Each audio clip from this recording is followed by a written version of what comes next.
on that one. He'll make it the next time. Watch. Well, for those of you who were watching the Oakland-Tampa Bay game, which is in overtime, 8 minutes and 12 seconds left in overtime there. Again, due to NFL contractual obligations, we cannot take you back to that game, but we will keep you abreast of what's going on here.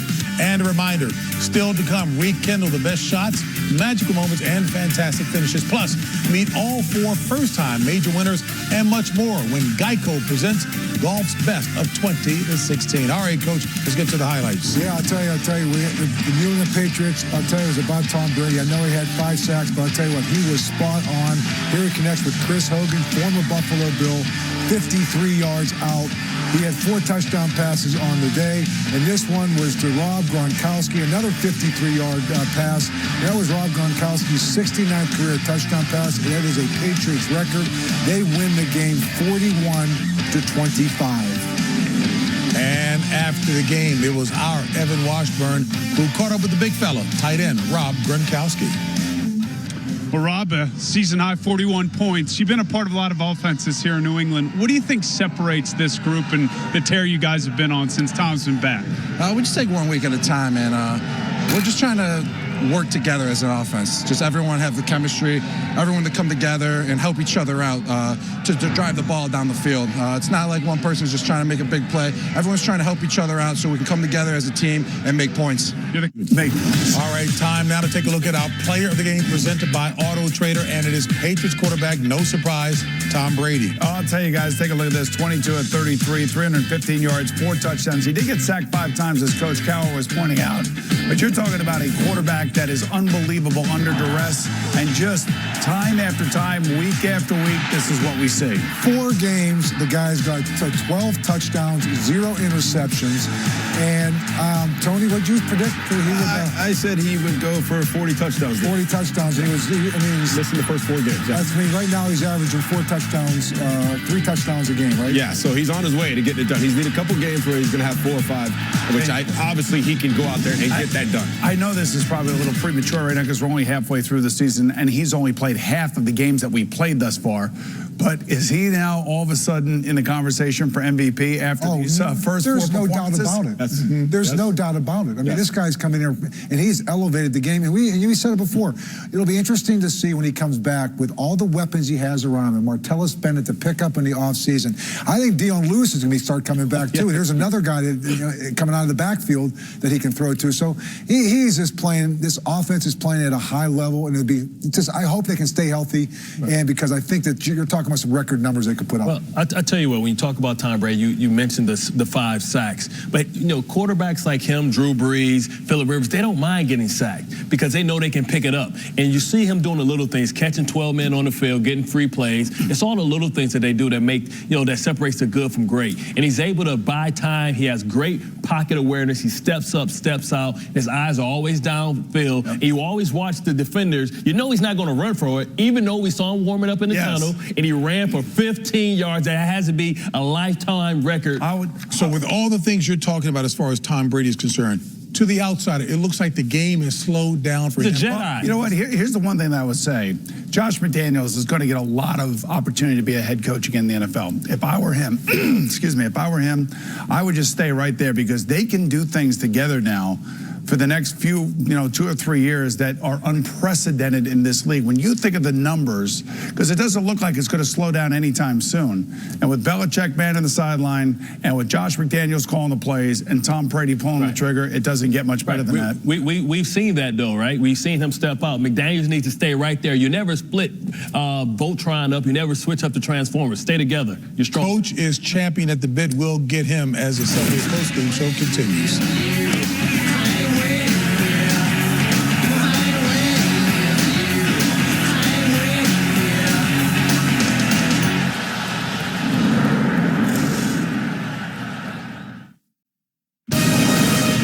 The Subway postgame show, served fresh by Subway restaurants.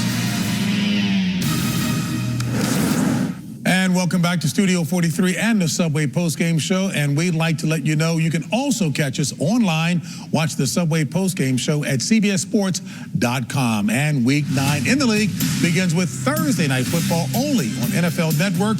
It'll feature an NFC South Division matchup between the Falcons and the Buccaneers. And as we take a look at the score here, boom. A little bit of an update right now. Second down for Tampa. Clock is running 4 minutes and about 35 seconds to go and counting. Second down, they are on, I believe, their own 13-yard line. How about the miscues in this game, guys? How about the missed field goals how about an Amari Cooper drop? I'm going to tell you what, one of the most reliable hands. He's having an awesome game, but you got to make that catch. And then this set up a long field goal attempt missed by CBS. 2 already. Will he get another chance? We don't know. Right here, right, left. Second time, wide, right. All right, so boom, back to you with the New York Jets and the Cleveland Browns. All right, kid, the Cleveland Browns get their first win. I'll tell you what, the first half surely looked like it, but the second half a little bit different as Ryan Fitzpatrick had a much better second half. As a matter of fact, overall, 16-34, 228 yards, and that touchdown to Quincy Enunwa, who's really starting to assert himself for the New York Jets. And back comes Matt Forte, right up the middle. Matt Forte, 82 yards on the day, 2 touchdowns. The Jets ran for 171 yards. Cleveland did turn it over twice. Josh McCown, 25 of 49, 341 yards, and 2 touchdowns. The Browns remain winless. Now over in London, the Redskins and the Bengals. How about this for the game winner right here? Shank or hook to the left, whatever you want to call it. Redskins can't win it. Kirk Cousins comes to the sideline. Looks like he wants to try to throw a Hail Mary, but, you know, if you throw it out of bounds, you don't really have a chance of scoring. So this ends up in a tie, 27-27, our second tie of the NFL season this year. And a fair amount of frustration expressed on the part of Josh Norman about what he considered to be inconsistent officiating. Take a listen. Who's 88? I got to know. I just got to know. Who's official 88? He sucked. I really don't care. This is how I'm feeling and how the team feels right now. So speaking on their behalf, here or not, that's just, I'm just saying, that's just how I feel about it, and it needs to be watched and reprimanded. They reprimand us. So how come, what's the recommended for them? It's crazy. He wants reprimanding. He's an angry person, man. There were a couple questionable calls in this game. There was one at the end of the game on Pierre Garçon where they said it was offensive pass interference. I'm not sure if that was Ed Freeman, number 88, the field judge. Called him in the face. That right there, they're to the head. They're going to call that when they see it.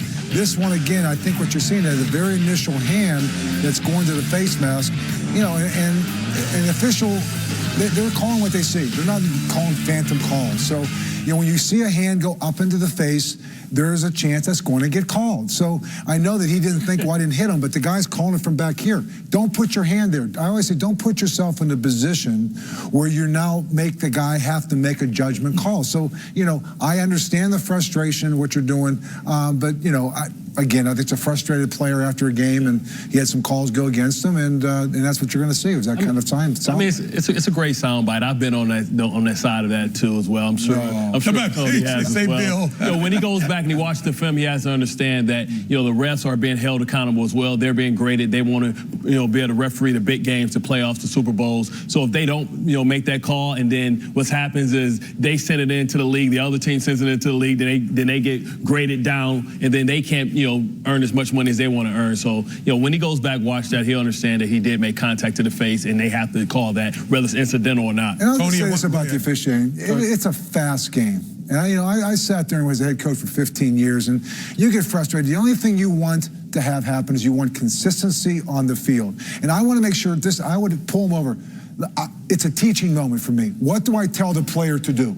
And that's the opportunity I want to have, is I want to get a teaching moment to make sure that we understand that we are interpreting the rules properly, because that's the most important thing we can do, is learn from it. What are you calling? What's the interpretation of this rule, so that I can teach it to the player, because obviously it hurts the team when these penalties take place. Tony, at one point you were thinking about being an official when you yeah. No, I like being up here sitting next to Coach, because I don't have to do too much. Just sit here and look at you and agree or disagree. Yeah. I disagree a lot. But what I do agree with you right there, I mean, look, you could call a penalty watching on every single play. Every single play there could be a penalty call, but that's just the nature of the beast. Sometimes you're going to get it right, sometimes you're going to get it wrong. Josh Norman, he's just frustrated. They tied the game. He wanted to win the game. He's being a competitor. We all get a scouting report on the referees, but what we want is, if there's a penalty in the first quarter, we want a penalty in the fourth quarter. Stay consistent, we can deal with it. Coach brings out the competitive juices in Tony Gonzalez.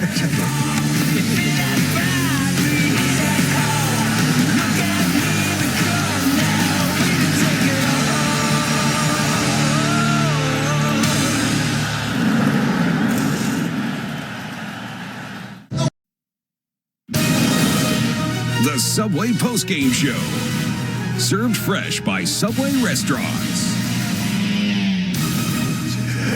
And welcome back to our New York studio and the Subway postgame show. Folks, join us on Saturday for a full day and night of college football right here on CBS First. Notre Dame challenges Navy. Then the SEC takes center stage with number 14, Florida at Arkansas. That will be followed by top-ranked and undefeated Alabama against number 19, LSU in prime time. And by the way, Subway wants you to know this Thursday, November 3rd, is National Sandwich Day. Subway invites you to help them create the biggest single-day meal donation in Feeding America's history. For every sub and drink you buy on National Sandwich Day, you'll get a free sub, and Subway will also donate a meal to Feeding America. Visit your local Subway this Thursday, November 3rd, to join in the good deed feed, and that is awesome. How do we go visit right now, right? You're going to do it right now? Yes, Okay, we'll go ahead and do it during this instant update. That's right, instant update. How about this? Aaron Rodgers to Jordy Nelson. Vintage Aaron Rodgers, the rebirth continues. Right before this, he hit Jordy Nelson right in stride, right down the middle to get him down there. 7-3, they take the lead over the Falcons. Detroit at Houston. Brock Osweiler looking to bounce back from that horrible outing. He finds tight end C.J. Fedorowicz for the 6-yard touchdown. Then he's going to take, Lamar Miller's going to plunge in and take it in. Houston continues to win at home, 5-0. Brock Osweiler, threw for 186 yards, 20 for 29 as they move forward and try and take over the wide open AFC South. All right, Kansas City at Indianapolis, where they don't always win. And at the beginning, Alex Smith, he's going to drop back. He's going to hit Jeremy Maclin for this 13-yard touchdown. Alex Smith actually left the game, got hit, but came back. And then this is the second time he came back. And once again, he takes another hit. His head bounces off the turf. He would not return to the game. Nick Foles stepped in, and he stepped in beautifully. You see that pass right there to Tyreek Hill for the 34-yard touchdown. Nick Foles, 16-22, 223 yards and 2 touchdowns, no picks. Chiefs win 30-14. All right, overtime game, Boomer. And it's just It's going to be a final touchdown. It's like a touchdown on 4th and 4. Derek Carr. Can't see who threw it to because the monitor's too far away from me. But right now, it looks like the Raiders took it. Take the lead right here. It's 4th and 4. This is Seth Roberts catching the ball right over the middle, number 10 for the Raiders. Great save, 2 tackles, goes right through them. The Raiders go on to win on the road, 5-0, JB. 5-0. On the road, the NFL's Road Warriors go to 6-2. Hey, so, Coach, from a coaching perspective, I mean, these guys hung in no matter what, and what they've done on the road. Yeah, and I'll tell you what, I give a lot of credit to Jack Del Rio. He has pushed all the right buttons. We go from the very first game where you go for 2 points to win the game. Early in this game, they scored a touchdown. You say, do you go for 2 because you did it before? No, let's take the extra point. Here, 4th and 4 at midfield. I think he trusts his defense, but I'll tell you, it's a gutsy call. He's pushing all the right buttons, making all the right decisions. Hence, they're 6-2. How about the decision to stay on the East Coast this week, not travel all the way back to L.A., to set up shop, to run your practices, to take your meetings and all that stuff on the road on the East Coast, and they're undefeated on the road. I think they have the me against the world mentality when they're on the road, and you have to take your hats off. And that's how I feel about when I'm here. It's me against the world. Here's the thing. I know you love Jack Del Rio and coaches because it always comes back to coaches somehow. But when you got a quarterback like Derek Carr, it makes coaching a heck of a lot easier, and it makes a lot of decisions that you make a lot easier when you have a guy you trust. Yeah, I tell you what, we're giving them a lot of credit. And they won the game, but come on. They set a record for the most penalties in 200 one game. yards. This is that type of game Still won. that you get out of there and you're like, whoo, I can't believe we won that one. At the end of the day, it's I think they're 6-2. It's a win. back with more after this. The Subway postgame show. Served fresh by Subway restaurants. All right, folks, it's time to showcase the top plays from the early games with a look at today's excitement presented by the new Nissan Titan.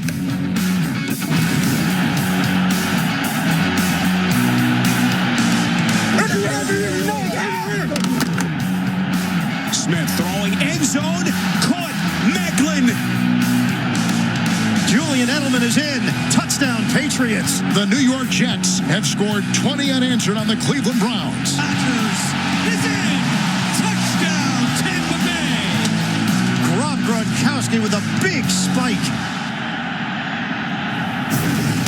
And a reminder, tonight on CBS begins with 60 Minutes and the vote to legalize recreational marijuana. That'll be followed by all new episodes of NCIS Los Angeles, Madam Secretary, and Elementary. That's all tonight only on CBS.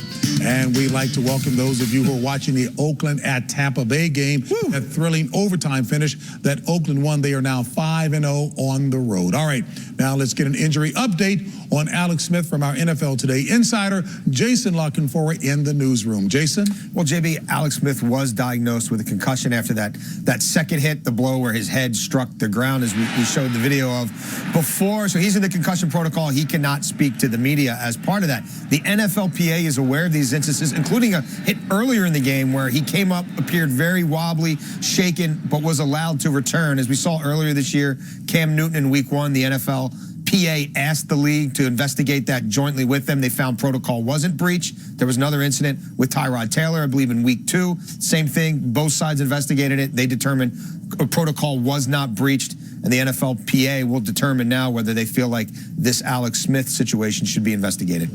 All right, Jason, thank you so very much. And folks, let's go to the highlights. Certainly, Bart, this game here. Oakland at Tampa Bay. Oh, what a game it was. Right here, Tampa Bay is going to take it in for the score, but then Derek Carr's going to drop back, survey the field. He's going to find Michael Rivera, who takes it in for the score. And I tell you what, you have to take your hats off to Derek Carr. You talk about 40 for 59 for 4 TDs. He finds Seth Roberts in extra innings or extra quarter to get the win. Derek Carr, once again, to overcome 23 penalties for 200 yards is something to be said. Yeah, and I'll tell you what, how about the Carolina Panthers? They had got their defense on track. Right here, you can see Starla Tutele is going to strip Carson Palmer, picked up by Thomas Davis. This set the tone for the day in the first quarter, touchdown. Then Jonathan Stewart is going to take and power his way in from 1 yard out. He had 2 touchdowns on the day. This looked like the Carolina Panther team of old. Again, 8 sacks to Starla Tutele. They had 3 sacks, 3 of those 8 sacks, and they held Arizona to 24 yards rushing. All right, Seahawks playing out at the Saints in the dome there. Drew Brees is going to drop back. He's going to hit Brandon Cooks for the touchdown right here. They're going to go up 22-17. They're going to go for the 2-point conversion, and it was no good. That gives Russell Wilson a chance. Last play of the game, growing up. He does not get both feet in bounds. Jermaine Kearse couldn't get it done right there. Drew Brees played himself another fine game, 27-35, 1 touchdown, no picks. This guy is having another Hall of Fame type season. I think it's gone under the radar, but we're going to give him a little bit of credit here. Saints get the win 25-20. All right, boom, instant update. How about this? Atlanta is going to answer. This is going to be right down the middle of the field from Matt Ryan to Taylor Gabriel for the touchdown.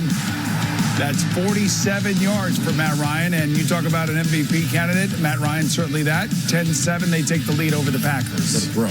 All right. Hey, let's go around the horn and get some final thoughts about the games on the day. Oh, a couple things. I'm kind of struck about some of the young players and young teams, and I think the AFC is better when the Raiders are relevant. And boy, I'll tell you what, it reminds me of growing up watching, Darryl LaMonica, the Mad Bomber, throwing the ball all over the place. Kenny Stabler, the whole thing. That's who Derek Carr is reincarnating right now, and it is exciting to watch that group of players. And just to piggyback off of that, when was the last time we heard of any quarterback throwing the ball 59 times without throwing an interception? You talk about the one that Amari Cooper dropped on the sideline. That would have just added to the total. I mean, I think he's in so much control. He's doing this without a running game, without a great defense, and he's showing tremendous poise. I thought coming into this game that you'd say that Arizona game against Seattle, they played that last Sunday night. They played 5 quarters. It took so much out of them, and both those teams had to go on the road. They both lost their games today. That was not surprising, but also what is surprising, maybe to some degree, is the efficiency with which Tom Brady is playing the quarterback position right now.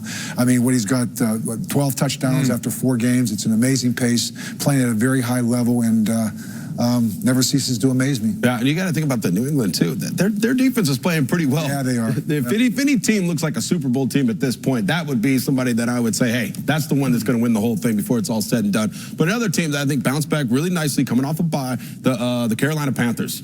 They look like they did of old, like they did last year. The defense was getting after the quarterback. I think they had 5-6 sacks. Cam Newton was efficient, didn't put up big numbers, but he's never really put up the big passing numbers, but he was in control of the game, and they were able to run the ball finally with Jonathan Stewart. So look for Carolina to maybe make a turn. We still got some season left. How about Kansas City going into Indianapolis with their backup quarterback, Nick Foles, coming off the bench, throwing 2 touchdown passes? Hey, do you guys mind if I make a final comment about food? Yes. The Good Deed feed from Subway on this Thursday. I think that's great. Good, Jake. Go buy some food. Somebody gets fed. We'll see you next week. All right.